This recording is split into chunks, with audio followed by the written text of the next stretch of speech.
வணக்கம் நண்பர்களே. மீன ராசி அன்பர்களுக்கு அடுத்து வரக்கூடிய 30 நாட்கள் எப்படிப்பட்ட பலன்களை நீங்க பெற போறீங்க? எந்த மாதிரியான விஷயங்கள் உங்களுக்கு சாதகமா அமைஞ்சிருக்கு? எந்த மாதிரியான விஷயத்துல நீங்க கவனம் செலுத்தணும்? இது எல்லாமே இந்த பதிவுல நாம தொடர்ந்து பார்க்கலாம். அதுக்கு முன்னாடி நீங்க இந்த சேனலுக்கு புதிவராக இருந்தா இந்த சேனலை சப்ஸ்கிரைப் பண்ணிட்டு ஒரு லைக்கும் பண்ணிட்டு பின்தொடர்ந்து வாங்க பார்க்கலாம். காலச்சக்கரத்தில் கடைசி ராசி தாங்க இந்த மீனராசி. ரெட்டப்பட்ட ராசின்னு சொல்லுவாங்க. எது கொடுத்தாலுமே ரெண்டு ரெண்டாக கொடுக்கக்கூடிய தன்மை. நல்லது நடந்தாலும் உடனுடனே நல்லது நடக்கும், கெட்டது நடந்தாலும் அடுத்தடுத்து தாங்க முடியாத மாதிரி தான் இருக்குன்னு சொல்லலாம். பெரும்பாலுமே நீங்கள் இதை பற்றி எல்லாமே கவலைப்பட வேண்டிய அவசியம் இல்லைங்க. தெய்வ பலம் தெய்வ ஆற்றல் நிறைஞ்சிருக்கக்கூடியவங்க தான் இந்த ராசிக்காரங்கன்னு சொல்லலாம். நீங்கள் சக்தி நிறைஞ்ச ஆளுங்களுக்கு எல்லாமே போயிட்டு வரப்ப கண்டிப்பாக உங்கள் வாழ்க்கையில் நல்ல மாற்றம் உண்டாகுங்க. பெரும்பாலுமே இவங்க பேசுறது மௌனமாக தான் இருக்கும். ஆனால் நீங்கள் மற்றவங்க பொறுத்த வரைக்குமே இவங்க கிட்ட பேசுகிறப்ப கொஞ்சம் கவனமாக தான் இருந்துக்குன்னு சொல்லலாங்க. ஏன்னா மீனராசி என்பவர்கள் மற்றவங்க பேசக்கூடிய ஒவ்வொரு வார்த்தையிலுமே அதில் இருக்கக்கூடிய நிறைய குறைகளை கணக்கிடக்கூடியவங்களா இருப்பாங்க. சாதாரணமாக ஒருத்தர் ஒரு வார்த்தை சொல்லிட்டு போயிடுவாங்க. ஆனால் அதை ஏன் சொன்னாங்க, எதனால சொன்னாங்கிறத சரியாக கணிக்கிறதுல இந்த ராசிக்காரங்க கெட்டிக்காருங்க. ரகசியம் எல்லாமே மறைக்க தெரியாது. உள்ள ஒன்று வச்சுட்டு வெளியே ஒன்றும் பேச தெரியாது. என்ன நினைக்கிறாங்களோ அதை அப்படியே சொல்லிடுவாங்கன்னு சொல்லலாம். அதே மாதிரி பேச்சாலே சாதிக்கக்கூடியவங்க, பேச்சு திறமை சிறப்புங்க. பெரும்பாலுமே இந்த பேச்சு முதலீடாக கொண்டு போட்டு தொழில் செய்யக்கூடியவங்க இந்த ராசியில் அதிகமாக இருப்பாங்கன்னு சொல்லலாம். இது நீருக்குரிய ராசியாகவும் இருக்கிறதால இலகன மனசுக்கும் சொந்தக்காரங்களும் இவங்க தான். மற்றவங்க யாருக்காவது ஒரு கஷ்டம் துக்கம்னு வந்துட்டா அது தனக்கே நேர்ந்த மாதிரி துயரப்படக்கூடிய குணம் கொண்டவங்களாக தான் இந்த ராசிக்காரங்க அமைஞ்சிருப்பாங்கன்னு சொல்லலாம். மற்றவங்களுக்கு உதவி செய்யக்கூடிய குணமும் உண்டு. நிறைய பேரோட ரகசியங்களும் உங்களுக்கு தெரிஞ்சிருக்கும். ஏன்னா நிறைய பேர் ஆறுதல் தேட உங்ககிட்ட வருவாங்கன்னு சொல்லலாம். நிறைய பேரோட விஷயம் உங்களுக்கு தெரிஞ்சிருக்கும்.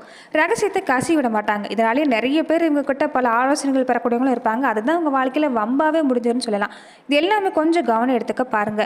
பெரும்பாலுமே இந்த ராசிக்காரங்களை பொறுத்த வரைக்குமே உங்கள் வாழ்க்கையில் நல்ல மாற்றம் பெறக்கூடிய அமைப்பு உண்டுங்க. சின்ன வயசுல இருந்து நிறைய பாடங்களை கற்று தான் வளரக்கூடியவங்களா இருப்பீங்க. தந்தையை முன்னுதாரணமாக கொண்டு வாழக்கூடியவங்களா இருப்பீங்கன்னு சொல்லலாம். அண்ணன் தம்பி எல்லாருமே வேணும்னு நினச்சி நீங்கள் ஆதரிக்கக்கூடிய குணம் இருந்தாலுமே, தாய் சகோதரன் அன்பு அரவணைப்பு பொறுத்த வரைக்கும் உங்களுக்கு வளரக்கூடிய சூழ்நிலை இருந்தாலுமே உங்களை பொறுத்த வரைக்குமே கொஞ்சம் மற்றவங்களுடைய உதவிங்கிறது கொஞ்சம் கம்மி தாங்க.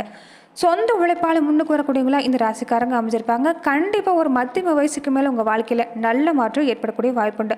வாழ்க்கை துணையை அதிகப்படியாக நேசிக்கக்கூடியவங்களும் இந்த மீனராசி அன்பல் தானே சொல்லலாங்க. பூரண ஆயுளுக்கு சொந்தக்காரங்களும் இந்த ராசிக்காரங்களும் சொல்லலாங்க. புகழ்ச்சிக்கு பொறுத்த வரைக்குமே உங்கள் வாழ்க்கையில் நீங்கள் இடம் கொடுக்காமல் இருந்துட்டாலே போதும், உங்கள் வாழ்க்கையில் நல்ல மாற்றம் தான். உறவினர் வகையில் தான் நீங்கள் அடிக்கடி மனஸ்தாபங்கள் நீங்கள் சந்திச்சுக்கிட்டே இருப்பீங்கன்னு சொல்லலாம். ஏன்னா உறவினர்கள் உங்கள் முன்னாடி பேசக்கூடிய வார்த்தை ஒரு மாதிரியும் உங்கள் முதுகுக்கு பின்னாடி பேசக்கூடிய ஒரு வார்த்தை ஒரு மாதிரி இருக்குன்னு சொல்லலாம். ஆனால் அதை பற்றி எல்லாமே கவலைப்படாமல் உங்கள் கடமையில் கண்ணும் கருத்தும் வந்துட்டு வந்தாலே உங்கள் பொருளாதாரம் சிறப்படையக்கூடிய வாய்ப்பு இருக்குன்னு சொல்லலாம். உங்களுக்கு வாக்கு பளிக்கக்கூடிய தன்மை. அதனால் நீங்கள் என்ன செஞ்சாலும் சரி, நேர்மறை சிந்தனை அதிகமாக பாருங்கள். எதிர்மறை சிந்தனை இந்த அதிகமாக குழப்பிக்கிறது இது எல்லாமே வேண்டாம். இதை நீங்கள் விட்டுட்டாலே கண்டிப்பாக உங்கள் வாழ்க்கையில் நல்ல மாற்றம் உண்டாகக்கூடிய வாய்ப்பு அமைஞ்சிருக்குன்னு சொல்லலாங்க. நீங்கள் நீருக்குரிய ராசியாகவும் அமைஞ்சிருக்கிறதால திருச்சி மாவட்டம் ஸ்ரீரங்கம் பக்கத்தில் இருக்கக்கூடிய திருவானை காவலில் போய் நீங்கள் வழிபாடு செய்கிறப்ப உங்கள் வாழ்க்கையில் நல்ல மாற்றம் உண்டாகக்கூடிய வாய்ப்புன்னு சொல்லலாம். மீனராசிக்காரங்க உங்கள் வாழ்க்கையில் ரொம்ப செல்வம் ஒரு உயர்வான நிலைமை அடையணும்னு நினச்சிங்கன்னா உங்கள் ராசி அதிபதியான குரு பகவான் வழிபாட்டை செய்யணும். அதுலேயுமே வியாழக்கிழமை நாட்கள் நீங்கள் செய்கிறது நல்லது. வருஷத்துக்கு ஒரு முறையாவது திருச்செந்தூர் ஆலங்குடி மாதிரியான கோவிலுக்கு போய் குரு பகவான் வழிபாடு செய்ய பாருங்க. தாய் தந்தையரை வாழ்நாள் முழுவதுமே உங்களோட வச்சுட்டு இங்கே பராமரிக்கிறப்ப குரு பகவானுடைய பூரண ஆயுள் உங்களுக்கு கிடைக்கும். அன்னதானம் செய்கிறது ஒரு குரு தோஷத்தை நீக்குங்க. துறவிகளுக்கு அன்னதானம் வழங்குறது ரொம்ப ரொம்ப நல்லது. உங்கள் கையால் ஆழம் அரச மரங்களை வெட்டுறதை தவிர்க்க பாருங்கள். வருஷத்துக்கு ஒரு முறையாவது இந்த அந்தணர்களுக்கு பிராமணர்களுக்கு ஆடை தானம் செய்கிறது நல்லது. வலது கை மோதிர விரலில் தங்க மோதிரம் அணிய பாருங்கள். கோவில் யானைகளுக்கு வாழைப்பழம் மாதிரி வாங்கி கொடுக்க பாருங்கள். குருவோட அனுகிரகம் இருந்தால் செல்வ நிலை உங்களுக்கு கண்டிப்பாக உயர்ந்து வரக்கூடிய நேரமாமின்னு சொல்லலாம். மேலுமே மீன ராசி என்பவர்கள் உங்கள் வாழ்க்கையில் தொடர்ந்து நீங்கள் பல்வேறு விதமான பிரச்சனைகளை சந்திக்கக்கூடிய நபராக இருந்தால் ஜோதிட ரீதியாக நீங்கள் தீர்வு காண விருப்பப்பட்டா டிஸ்கிரிப்ஷனில் தொலைபேசி எண் கொடுக்கப்பட்டிருக்கு. ஜோதிட ரீதியான சந்தேகமாக இருந்தாலும் சரி, உங்கள் வாழ்க்கையில் நீங்கள் சந்திக்கக்கூடிய எந்த ஒரு பிரச்சனையாக இருந்தாலும் சரி, தாராளமாக தொலைபேசி மூலமா தொடர்பு கொண்டு கூட உங்களுடைய பிரச்சனைகளுக்கு தீர்வு காணலாம். மீன ராசிக்காரங்களுக்கு இந்த மாத காலகட்டம் நல்ல பேர் எடுக்கக்கூடிய நேரங்க. இது வரைக்குமே நீங்கள் எதை செஞ்சாலுமே குத்தம் சொல்லக்கூடியவங்க தான் அதிகமாக இருந்திருப்பாங்க. வீண் பலி சுமத்தக்கூடியவங்க அதிகம். அதுவுமே குடும்ப உறுப்பினர்களே உங்கள் மேலே தேவையில்லாத பழி எல்லாமே சுமத்திருப்பாங்கன்னு சொல்லலாம். எது நடந்தாலும் உன்னால தான் நடந்துச்சுன்னு தான் பேசியிருப்பாங்க. மனசில் ஏகப்பட்ட மன வருத்தத்திலே இருந்திருப்பீங்கன்னு சொல்லலாம். இனி வாழ்க்கையில் ஒரு முன்னேற்றத்துக்கு உண்டான பாதை திறக்க போகுது. கூட இருக்கக்கூடியவங்களால் ஏற்பட்டிருந்த பிரச்சனை, வேலை செய்வங்களால் ஏற்பட்டிருந்த பிரச்சனை, கூட இருக்கக்கூடியவங்களோட பொறாமை பார்வை, இது எல்லாமே நீங்கள் கூட நேரம் முன்னேற்றம் சிறப்பாக இருக்குது. ஆனால் இந்த திருஷ்டி மட்டும் இந்த நேரத்தில் இல்லாமல் இருக்காது.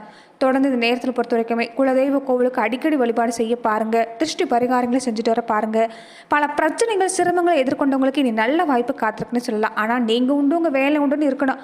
என்னதான் இந்த நேரம் நீங்கள் கட்டுப்பாடாக இருந்தாலும் உங்கள் பேச சொல்லி தூண்டுவாங்க. கொஞ்சம் நேரம் கோபத்தை கட்டுப்படுத்துங்க. பேச்சில் நேர்மையாக இருக்க பாருங்கள். கடினமான வார்த்தையை எந்த இடத்துலையும் பயன்படுத்திடாதீங்க. உங்களுக்கு எதிரியாக இருந்தாலுமே அவங்கக்கிட்ட என்ன ஒரு விஷயமா இருந்தாலும் உங்கள் நிலைமையை சொல்லி புரிய வைக்க பாருங்கள். கொஞ்சம் பேச்சில் கவனமாக இருங்க. இந்த நேரத்தில் அனுமன் வழிபாடு செஞ்சுக்கிறது ஒரு நல்ல பலனை மீன ராசி அன்றர்களுக்கு ஏற்படுத்தி தரும். மீன ராசியில் பூரட்டாதி 4ஆம் பாதத்திலிருந்து உத்திரட்டாதி ரேவதி வரையில் இருக்கக்கூடிய நட்சத்திரங்கள் மீன ராசிக்குரியது. உங்களுக்கு குடும்ப வாழ்க்கை இந்த மாதம் எப்படி இருக்குன்னு பார்த்தீங்கன்னா, வரவுக்கேற்ற மாதிரி தான் செலவும் கூடவே அமைஞ்சிடும். சேமிப்புக்கு வாய்ப்பு இல்லைங்க. இருந்தாலும் கடன் வாங்கக்கூடிய சூழ்நிலை இருக்காது. ஜென்ம ராசியில் சூரியனும் விரயத்தில் சனி பகவானும் அத்தாஷ்டகத்தில் செவ்வாய் இருக்கிறதால கொஞ்சம் வீண் அலைச்சல், அதிக உஷ்ணத்தால் அசதி, சர்ம உபாதை ஏற்படலாம். கொஞ்சம் கவனமாக இருந்துக்க பாருங்கள். வெளியில் அலையிறதையுமே கொஞ்சம் குறைச்சிக்க பாருங்கள். கலசரசாரத்தில் அமர்ந்திருக்கக்கூடிய கேதுவோட நிலையால் உங்கள் மனைவிக்கு சின்ன சின்ன உடல் உபாதை ஏற்படலாம். திருமண சம்மந்தப்பட்ட முயற்சிகளில் தடங்கள் தாமதம் ஏற்பட வாய்ப்பு இருக்குது. பண விரையும் ஏற்படாமல் இருக்கிறது கொஞ்சம் இந்த நேரம் கவனக்குறைவால் தான். அதனால் கவனமாக இருக்க பாருங்கள். உத்தியோகத்தை பொறுத்த வரைக்குமே இந்த நேரம் சனி பகவான் கட்டுப்பாட்டால் தான் இருக்கிறதால அனுகூலமாக கொஞ்சம் இந்த நேரம் இல்லை தான். ஆனால் கொஞ்சம் கோபப்படுறதை கட்டுப்படுத்த பாருங்கள். தேவையில்லாமல் கோபப்படுறது உங்கள் மேலே வெறுப்பு தான் ஏற்படும். அதனால் கொஞ்சம் கவனமாக இருங்க. உண்மையாக நடந்துக்கு பாருங்கள். கோடி ரூபாய் கொட்டி கொடுத்தாலும் சரி, இந்த நேரத்தில் நீங்கள் நேர்மைக்கு மட்டும்தான் உங்களுக்கு இந்த நேரம் நல்ல மதிப்பு உண்டாகும். எந்த நிலையிலையும் உணர்ச்சி வசப்படாமல் இருக்கிறது நல்லது. இது எதிர்காலத்துக்கு நல்லதுன்னே சொல்லலாம். வெளிநாடு போகணும், வெளிநாட்டில் வேலை செய்யணும்னு விருப்பம் இருக்கக்கூடியவங்களுக்கு எல்லாமே இந்த நேரம் நல்லது தான். ஆனால் இந்த இடைத்தரகர்களை நம்பி பணம் கொடுத்து ஏமாந்துடாதீங்க. எச்சரிக்கையாக இருக்க பாருங்கள். தொழில் வியாபாரம் எடுத்துக்கிட்டிங்கன்னா சந்தையோட நிலவரம் இதுதானே தெரிஞ்சு விசாரிச்சுட்டு நீங்கள் எதுவும் பண்ணீங்க உங்களுக்கு நல்லது தான்.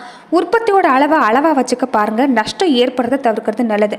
நிதி நிறுவனங்களுடைய ஒத்துழைப்பு கிடைக்கிறது கொஞ்சம் கஷ்டம்தான். மிக கடுமையாக நியாயமில்லாத போட்டி சந்தையில் நீங்கள் சமாளிக்க வேண்டியதாக தான் இருக்கும். புதிய விற்பனை திட்டங்களை இப்போதைக்கு ஒத்து வைக்க பாருங்க. சக கூட்டாளிகளோட ஒத்துழைப்பு கொஞ்சம் குறையும். ஏற்றுமதி இறக்குமதி தொடர் வெளிநாடு சம்பந்தப்பட்ட பாக்கி இது எல்லாமே கொஞ்சம் தாமதமாகி தான் கிடைக்கும். வியாபாரம் சம்பந்தமாக வெளியூர் மாநிலம் போகிறதோ உடைமைகளை பாதுகாப்பாக வச்சுக்கிறது இது எல்லாமே கொஞ்சம் கவனம் எடுத்துக்கணும்னு சொல்லலாம். கலைத்துறையை சார்ந்திருக்கக்கூடியவங்களுக்கு வாய்ப்பு பொறுத்த வரைக்கும் நீங்கள் எதிர்பார்க்குற அளவுக்கு இருக்காதீங்க. கொஞ்சம் குறைவாக தான் இருக்கும். வருமானமும் பாதிக்கப்படுற மாதிரி இருக்கிறதால மனசில் நிறைய திட்டம் இருந்தாலும் இந்த நேரம் கொஞ்சம் செயல்படுத்துறது வேண்டாம். கை பணங்கிறது கொஞ்சம் விரயமாகும். ஏன்னா நீங்கள் புதிய திட்டங்கள் செயல்படுத்த நினச்சிங்கன்னா பணம் தான் விரயமாகும். எதுவாக இருந்தாலும் கொஞ்சம் அடுத்த மாத காலகட்டங்களிலிருந்து நீங்கள் தொடங்குறது நல்லது. ஆடம்பர செலவை குறைச்சிக்கிறது நல்லதுன்னு சொல்லலாம். கிரக நிலையை பொறுத்த வரைக்குமே இந்த நேரம் ஆதரவு கொஞ்சம் உங்களுக்கு குறைவு தான். அரசியல் துறையை சார்ந்திருக்கக்கூடிய மீனராசி அன்பர்களுக்கு இந்த நேரம் ஓரளவு கிரகம் உங்களுக்கு சாதமாக தான் அமைஞ்சிருக்குன்னு சொல்லலாம்.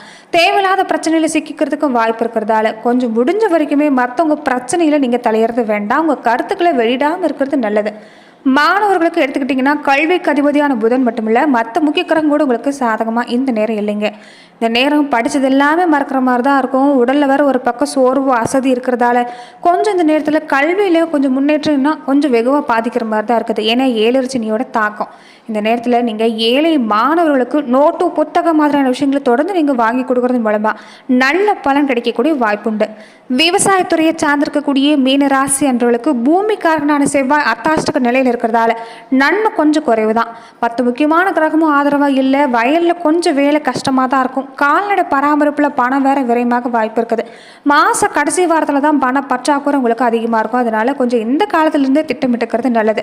உடல் ஆரோக்கியத்திலையும் பாதிப்பு அப்பப்போ உண்டாகுங்கிறதால உடலில் நேரேற்றமாக வச்சிருக்க பாருங்க. பெண்களாக இருக்கக்கூடியவங்களுக்கு ஏழரிச்சனியோட தாக்கம் அடிக்கடி ஏதாவது ஒரு உடல் உபாதைன்னு சொல்லலாம். இது வரைக்குமே பணங்கிறது உங்களால் கையில் இருந்திருக்காது. ஏதாவது ஒரு வகையில் தண்ட செலவு தான் வந்திருக்குன்னு சொல்லலாம். இனி உங்களுக்கு அந்த செலவெல்லாம் கட்டுப்பாடாக இருந்தாலுமே கொஞ்சம் சின்ன சின்ன உடல்நல பாதிப்பு, எதுக்கு எடுத்தாலும் டென்ஷன், கோபம் உண்டாகும். இந்த நேரத்தில் யோகா தியானம் மாதிரியான விஷயங்களை நீங்கள் தொடர்ந்து செஞ்சுட்டு வரது ஒரு நல்ல பலனை ஏற்படுத்தி தரும். பக்கத்தில் எந்த கோவில் இருந்தாலும் சரி தொடர்ந்து நீங்கள் வழிபாடு செய்ய பாருங்கள். ரொம்ப முக்கியமாக மாலை நேரங்களில் வீட்டில் தீபம் ஏற்றி உங்கள் குல தெய்வத்தை நினச்சி நீங்கள் தீபம் ஏற்றி வழிபாடு செய்ய பாருங்கள். அது நல்ல பலனை உங்களுக்கு ஏற்படுத்தி தரும். நெருங்கின உறவினர் மேலே ஒரு வெறுப்பு விரக்தி முன்கோபம் இருக்குன்னு சொல்லலாம். ஏன்னா இந்த நேரத்தில் பொறுத்த வரைக்குமே உங்கள் மனசில் ஏகப்பட்ட விரக்தி தான். அது எல்லாமே விட்டு தள்ளுங்க. நீங்கள் உழைச்சா மட்டும்தான் உங்கள் கையில் பணம் வந்து சேரும். அதனால் மற்றவங்க யாரும் கொடுக்க போகிறதில்ல. மற்றவங்க மேலே வெறுப்பு உங்களுக்கு வேண்டாம். உங்கள் தொழில் வாழ்க்கையில் குடும்ப வாழ்க்கையில் கொஞ்சம் கவனமாக இருந்துட்டிங்கன்னா போதும், நல்ல மாட்டம்தான். திருமணத்துக்காக காத்திருக்கக்கூடிய கன்னி பெண்களாக இருந்தால் வரன் அமையறதுல கொஞ்சம் காலதாமதம் தான் உண்டாகும். அதே மாதிரி வரன் தேர்ந்தெடுக்கிறதா இருந்தாலும் இந்த நேரம் கொஞ்சம் எச்சரிக்கையாக இருக்க பாருங்க. ஜென்ம ராசியில் ராகு இருக்கிறாரு, 7 சனியும் அமர்ந்திருக்கிறதால கண்டிப்பாக அந்த நேரம் நீங்கள் அடிக்கடி உடல் உபாதை கொஞ்சம் வந்து தான் போகும். வீண் அலைச்சல் எதுக்கெடுத்தாலுமே கொஞ்சம் வீண் அலைச்சல் வந்து போகணும்னு சொல்லலாம். இந்த நேரத்தில் இது எல்லாமே கவனமாக இருக்க பாருங்கள். சனிக்கிழமை நாட்களில் யாருக்காவது ஒருத்தர் சாப்பிட வைக்கிறது ஒரு சிறந்த பரிகாரம். அதே மாதிரி காகத்திற்கு உணவு வச்சுட்டு வருது, சனி பகவான் வழிபாட்டை தொடர்ந்து செஞ்சுட்டு வருது, ஒரு நல்ல பலன் உங்களுக்கு ஏற்படுத்தி தரணும்னு சொல்லலாங்க. நன்றி நண்பர்களே. இந்த பதிவில் மீன ராசி அன்றர்களுக்கு அடுத்து வரக்கூடிய 30 நாட்கள் எப்படிப்பட்ட பலன்கள் எல்லாமே நீங்கள் பெறுவீங்கிறத நம்ம பார்த்தோம். மேலுமே இந்த மாதிரியான பதிவுக்கு நீங்கள் இந்த சேனலை லைக் பண்ணுங்க, ஷேர் பண்ணுங்க, கமெண்ட் பண்ணுங்க, மறக்காம சப்ஸ்கிரைபும் பண்ணிடுங்க. நன்றி நண்பர்களே.